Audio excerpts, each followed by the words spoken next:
Elias was already on his knees when the dungeon began to shake. Not from the ceiling, not from the walls, from his shadow. The assassins surrounding him tightened their grip on their blades. Their leader smiled like the fight was already finished. F-rank necromancer, he said. Easy money. Behind Elias, the darkness started to boil. Black smoke crawled across the cracked floor. One assassin laughed, thinking he was summoning skeletons. Then the first shadow stood up. It had Elias' face, only older, colder, covered in scars from a war that had not happened yet. A second shadow rose beside it. Then a third. Then 10. The assassins stopped laughing. Because these were not monsters. They were all Elias. One wore broken golden armor burned by heavenly fire. One carried a black sword covered in devil runes. One had a crown made of living shadow. And the strongest one looked down at the killer clan. Then he said something that froze the entire room. This is where we died last time. 7 days earlier, Elias Vorn was nobody. In the lower district of Valtharis, nobody remembered F-ranks. They carried corpses, Clean battlefields, open graves for richer mages. That was what necromancers were supposed to be. Useful, disposable, and never important. Elias worked behind an old chapel for copper coins. His job was raising bone servants for cleanup crews. The work was dirty, quiet, and badly paid. But Elias had no room to complain. His younger sister Myra was sick. Mana rot was eating away at her life force. The medicine existed, but the church controlled the supply. And the price was built for nobles, not people like him. So Elias applied to the Royal Academy. Not for fame, not for glory, not because he cared about noble titles. He needed one thing: legal access to dungeon raids. Dungeon contracts paid in silver and gold. Graveyard work paid in pity. The academy exam was held in a crystal hall. Noble students arrived in shining uniforms and family crests. Elias arrived in a repaired black coat. The first student touched the attribute crystal. Fire attribute. high output. Combat potential A rank. The hall clapped. The next student touched it. Ice attribute. Excellent output. Combat potential A rank. More applause. Then Darian Ignar stepped forward. The golden air of the firehouse. The crystal exploded with red light. Royal flame. Exceptional output. Combat potential S rank. The professors looked proud before he had done anything. Then Elias placed his hand on the crystal. Black mist leaked from his palm. The crystal flickered once. Then the result appeared. Necromancy. Unstable output. Combat potential F rank. The hall laughed. Not quietly. The whole room laughed like Elias had walked in wearing a target. Darian looked him over and called him a grave rat. A professor told Elias that necromancers rarely survived direct combat. Elias did not argue. But for half a second, he saw something under the crystal text. Another reading. Hidden beneath the official result. Attribute conflict detected. Timeline residue present. Then the line vanished. Elias stared at the crystal. Nobody else had seen it. Darian decided the humiliation was not enough. He raised one hand and formed a controlled flame spell. Just a little noble warning shot. Enough to make Elias flinch. Enough to remind the hall where everyone stood. The flame shot toward Elias. His shadow twitched. A voice whispered from inside the dark. Not yet. Elias forced his hand still. The flame burned his sleeve instead. The crowd laughed again. Darian smiled, but one professor did not. Professor Meles saw the shadow move before the spell landed. After the exam, Elias left with no sponsor, no allies, and no academy protection. He walked home with a burned sleeve and an empty purse. Myra was waiting by the window. She tried to smile like she was not in pain. Elias hid the sleeve behind his back. Myra noticed anyway. She asked if he passed. Elias said the academy had not decided yet. It was not a full lie, but it was close. That night her medicine timer changed. 3 days left. 3 days before the next treatment became useless. Elias counted every coin in the room. It was not even half. Then someone knocked on the door. A dungeon broker stood outside. He wore a clean coat and a fake smile. He said a freelance extraction squad needed a necromancer. Old tomb dungeon. Corpse locks. High danger. High pay. Too high for an F rank. Elias knew the offer smelled wrong, but the reward would cover Myra's medicine for months. He asked why they wanted him. The broker said F ranks were cheap. At least that part sounded honest. Before dawn, Elias signed the contract. He told Myra he had found legal work. Myra gave him a broken charm from their mother. She told him to come back. Elias promised he would. At the dungeon gate, the raid party was already waiting. Their leader introduced himself as Garrick Vale. Friendly smile. Heavy blade. Eyes that kept measuring exits. He said the group was a freelance extraction squad. That was the first lie. Their real name was the Black Vulture Clan, a killer clan that staged dungeon accidents. They took jobs with weak outsiders, used them, killed them, then blamed the dungeon. Elias did not know that yet, but he knew the party felt wrong. The scouts moved too quietly. The archer never turned his back. The healer stood apart from the others. Her name was Leora. Unlike the clan, she looked nervous, not cruel. Her hands shook whenever Garrick gave orders. Elias noticed. Garrick noticed him noticing. The dungeon entrance was sealed with death mana locks. This was why they needed a necromancer. Garrick told Elias to open the first gate. Elias placed his hand on the stone. Most necromancers force dead mana open. Elias listened to it. The gate carried the grief of buried soldiers. He followed that grief like a thread. The lock opened without resistance. The clan went quiet. And F rank was not supposed to do that. Garrick smiled again, but this time the smile was thinner. He changed the plan in his head. Do not kill the boy quickly. Watch him first. The first monster wave came from the ceiling. Tomb crawlers, pale bodies, long claws, hungry for warmth. The clan fighters formed a clean front line. They were not amateurs. That made them more dangerous. Ilias raised bone hands from the floor. Not full corpses. Just enough to slow the crawlers. The fighters finished the monsters quickly. Garrick praised Ilias like a commander rewarding a dog. Leora quietly thanked him instead. She had seen what he really did. He saved stamina. He controlled the field. He protected the living without abusing the dead. The second chamber held a mural. 3 crown figures were carved into black stone.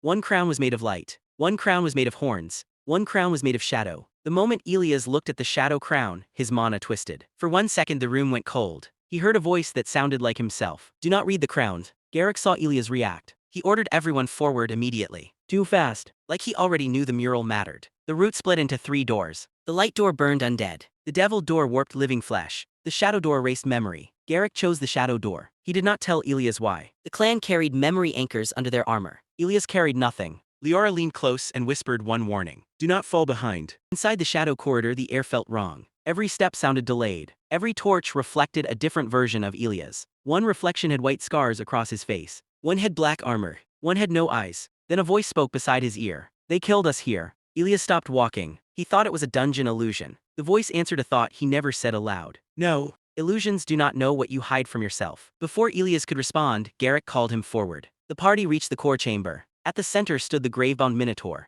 a guardian stitched together from ancient warrior remains. Its axe was bigger than Ilias' body. The boss roared and the exits sealed shut. Garrick ordered Ilias to raise dead warriors from the floor. Use them as bait, he said. Ilias refused. The dead in that chamber were soldiers, not tools. Garrick's friendly mask cracked. He threatened to reduce Ilias' pay. Ilias needed the money, so he compromised. He raised only broken armor shells. No souls, no full bodies, just empty shapes to distract the boss. The strategy worked. The armor shells drew the Minotaur's first charge. The clan damaged its legs. Darian would have called that weak necromancy. But Garrick saw efficiency. He also saw restraint, and restraint could be exploited. The boss entered its second phase. Bone chains burst from the floor. The reward chest rose behind the altar. Garrick's eyes moved to the chest immediately. Ilias moved to the altar. There was a hidden condition carved under the bloodstone. The tomb did not require a necromancer's death. It required a necromancer's consent. That was the whole trap. Garrick had known from the start. He needed Ilias alive long enough to open the tomb, then scared enough to surrender consent. The boss dropped to one knee. The chest unlocked. Garrick gave the signal. The clan turned their weapons away from the Minotaur. Every blade pointed at Ilias.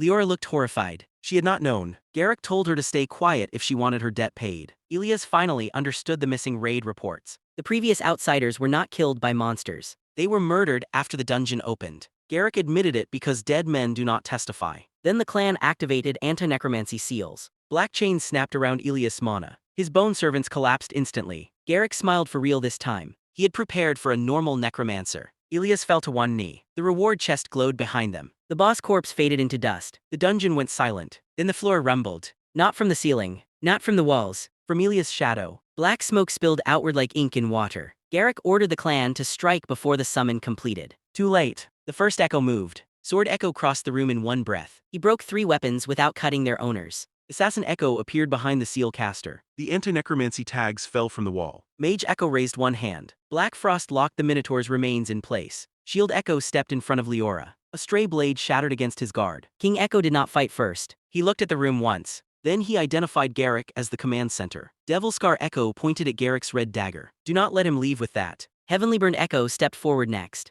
That dagger carries a divine marker, he said. It brands anomalies for judgment. Shadow-crowned Echo said nothing. He only watched Ilias, like a judge waiting for the accused to speak. Garrick finally realized the truth. Each shadow had a different discipline. Sword, magic, assassination, defense, command. These were not undead. These were trained versions of the same person. Ilias was more afraid than the assassins, because the echoes knew the room. Sword Echo looked at him and said it plainly. This is where we died in 10 futures. One died protecting Leora. One died chasing Garrick. One died opening the chest. One accepted the Devil Emperor's bargain. One trusted the Heavenly Church. One became the Shadow Emperor's vessel. Ilias realized the shadows were not just power. They were warnings. Garrick threw the red dagger. A golden sigil opened above Ilias. Divine judgment started descending. Heavenly Burned Echo stepped into the mark. The sigil branded his broken armor instead. The Echo did not scream. He had already lived this pain. Ilias felt the cost immediately. A future was burning itself to protect him. Devilscar Echo disarmed Garrick. Under Garrick's glove was a demonic brand. The Black Vulture clan had been hired by a Devil Emperor cult.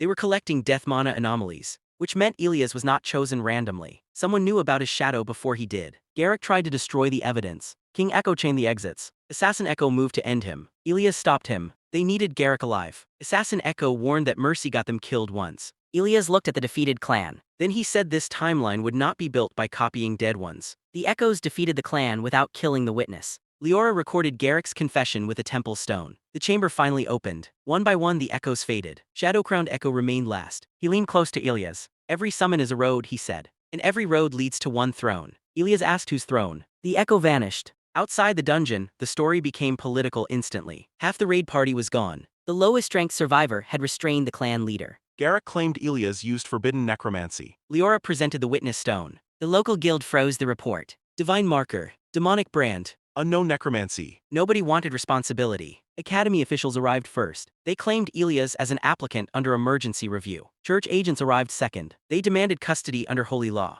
The guild wanted everyone gone before property values dropped. Elias asked one question. Where is my raid pay? The clerk stared at him. After everything, he still cared about money. Elias said someone at home needed medicine. That changed Leora's expression. Now she understood why he entered the raid. Professor Maylis arrived from the academy. She offered emergency admission. Not out of kindness. Out of strategy. If Elias became an academy student, the church could not seize him quietly. Elias accepted, not because he trusted the academy, because protection, money, and dungeon access all mattered. Darian heard the news by sunset. The F-rank necromancer had survived Black Vulture. Darian assumed outside help. His reputation was already shaking. An F-rank could not be allowed to overshadow an S-rank heir. So Darian demanded a sanctioned duel. At the same time, Serena Vera read a different detail. 10 shadows, 10 combat styles, one boy at the center. She did not laugh. She started making offers. Serena's brother had disappeared while researching the Shadow Emperor myth. If Elias' power touched dead timelines, he might open paths she could not. She offered him money first. Elias refused.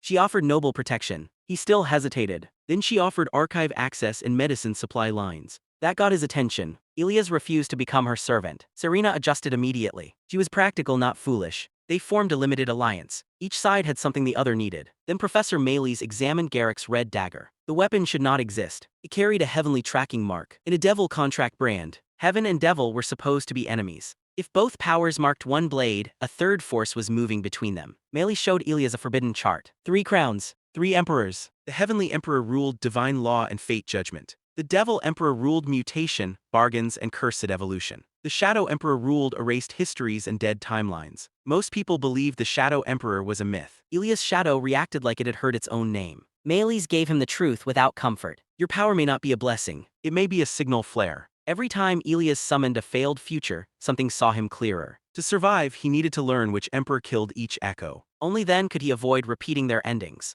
The academy duel happened the next morning. Darian entered in red armor with his house crest burning bright. Elias entered with no weapon drawn. The crowd wanted proof. The nobles wanted humiliation. The church wanted an excuse. Elias refused to summon the 10 echoes. Instead, he used what remained from Sword Echo. A foot angle, a breathing rhythm, a memory of danger before it arrived. Darian attacked with royal flame. Elias slipped past the first wave. Then the second. Then the third. Darian's face changed. This was not luck. The F-rank had gained combat instincts overnight. Darian escalated, not because he was a cartoon villain, because his entire house reputation was on the line. Elias almost lost. Retained memories were weaker than a full summon. At the final moment, he borrowed 1 second from Sword Echo. 1 second was enough. He broke Darian's stance and ended the duel. The crowd saw a flash of older Elias behind him. The academy declared the duel valid, then sealed the footage immediately. Darian was humiliated, but he also realized something important. Elias had not used everything. That turned him from a bully into a rival. Then Garrick escaped custody. A cultist inside the guild released him before interrogation. It was not random. The Devil Emperor's faction needed Garrick silenced. Garrick fled to the Red Maw, a cursed dungeon that mutates desire. Elias went after him because Garrick knew who targeted him. Serena went because the Red Maw connected to her brother's last route. Darian forced himself onto the mission because he refused to be left behind. Leora joined because her temple debt connected to the same church agents. The 4 entered the Red Maw under academy license. The dungeon opened like a living mouth. Inside, the walls pulsed red. The air tasted like iron and promises. The dungeon attacked their desires first. Darian saw himself losing his family title. Serena saw her brother begging her not to follow. Leora saw herself branded as a heretic. Ilias saw a throne beneath a black sun, And himself sitting on it. Devil monsters attacked next. They copied weakness, not strength. The more fear someone hid, the sharper the monsters became. Ilias summoned Devil Scar Echo for guidance. This Echo looked almost human. Almost. One arm was covered in black-red scales. In his future, he accepted the Devil Emperor's bargain. It saved Myra at first. Then everyone he saved began changing. Friends became weapons. Patience became monsters. Gratitude became obedience. The Devil Emperor did not break promises. He completed them in the worst possible way. Ilias understood the trap. The Devil Emperor wanted dead future necromancy. With it, demons could evolve through unlimited failed paths. The party found Garrick half-transformed. His voice shook when he saw Ilias. He said he sold Ilias' name to survive clan debt.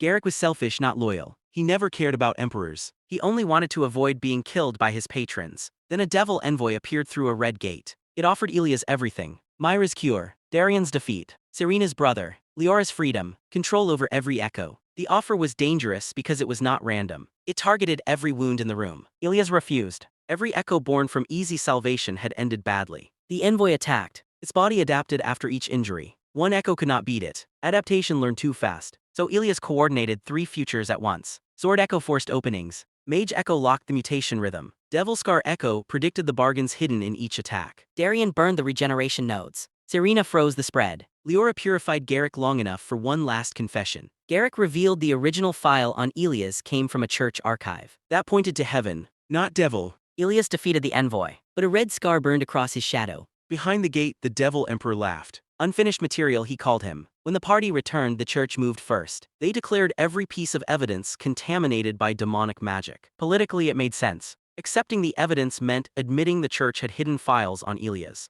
The Heavenly Order demanded a purity trial. The Academy could not refuse completely. If Ilias rejected the trial, he would look guilty. So Ilias agreed on one condition. The trial had to be public. He chose witnesses because hidden rooms belonged to institutions. The Heavenly Order accepted. They believed divine law would expose him as an abomination. The arena filled with students, nobles, priests, and guild observers. Heavenly judges lowered fate-binding chains onto Ilias. The chains did not react to sin. They reacted to contradiction. Ilias contained too many failed futures. The chains tightened violently. His shadows flickered in front of everyone. The church called it corruption. Professor Mayles called it classification failure. Then the judges summoned a holy execution construct. Ilias had to defend himself without killing a church servant in public. He summoned Heavenly Burned Echo. This echo wore golden armor melted into his skin. He revealed a future where Ilias trusted the Heavenly Emperor's mercy. In that timeline, the church cured Myra, then used her life as a leash. Ilias felt anger rise, but he stayed controlled. Public reception mattered. Heavenly Burned Echo taught him how to cut divine law without attacking faith itself. Look for the false clause, he said.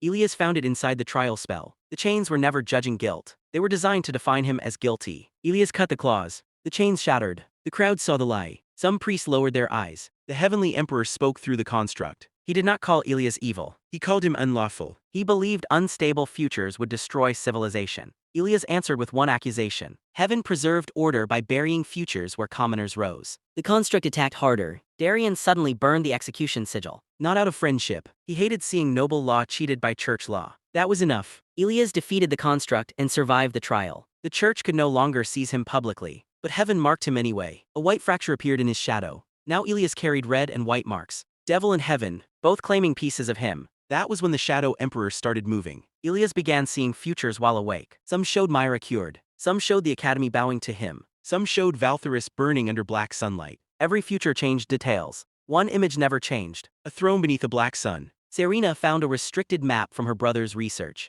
It pointed to the Umbra Vault, a dungeon erased from official records. Her brother entered it after asking one forbidden question. What if the Shadow Emperor was not ancient? What if he was future-born? The party entered the Umbra Vault together. At first there were no monsters. Only abandoned endings. They saw worlds where Darian became a tyrant. Worlds where Serena betrayed everyone to save her brother. Worlds where Leora became the church's execution saint. Worlds where Ilias accepted every emperor's offer. The vault did not lie. It showed possibilities. That made it worse. Then Shadow-Crowned Echo stepped out. For the first time he smiled. He confirmed the truth. He was not just one future Ilias. He was the collection of every Ilias who failed and refused to disappear. He called himself the Shadow Emperor. His goal was simple. Replace the current Ilias. Take control. Create one timeline where he could never lose. He called it mercy. Ilias called it possession. The Shadow Emperor offered him the perfect surrender. Save Myra. Defeat heaven. Defeat devil. Never feel powerless again. Just give up the current self. Let the strongest failed futures drive. Ilias was tempted, because the offer answered every fear he had. Then Serena found her brother. He was alive, but only as a hollow root keeper inside the vault. The Shadow Emperor had saved his outcome by deleting his identity. That broke the illusion. Ilias refused. The Shadow Emperor turned the faded echoes against him. Ilias could not simply overpower them. They knew every habit, every dodge, every instinct he had inherited. So he did what no failed future had done. He trusted the living. Darian countered Sword Echo. Serena trapped Mage Echo. Leora purified the Shadow Chains without destroying the souls. Ilias faced Shadow-crowned Echo directly. The Echo asked why this Ilias deserved to continue. So many versions had died. So many had suffered. Why should this one own the body? Ilias answered carefully. Their deaths were warnings, not ownership papers. Then he absorbed their memories without surrendering their wills. The Shadow Emperor lost his immediate vessel. The Umbra Vault began collapsing. Serena found a fragment of her brother's consciousness. She promised to return for him. The party escaped with the truth. The Shadow Emperor grew stronger each time a future died unresolved. When Ilias returned, the world could not label him Efrank anymore. The Academy could not hide him. The Church could not seize him openly. Devil faction could not quietly recruit him. And the Shadow Emperor could not possess him yet. Using the raid reward and Serena's supply network,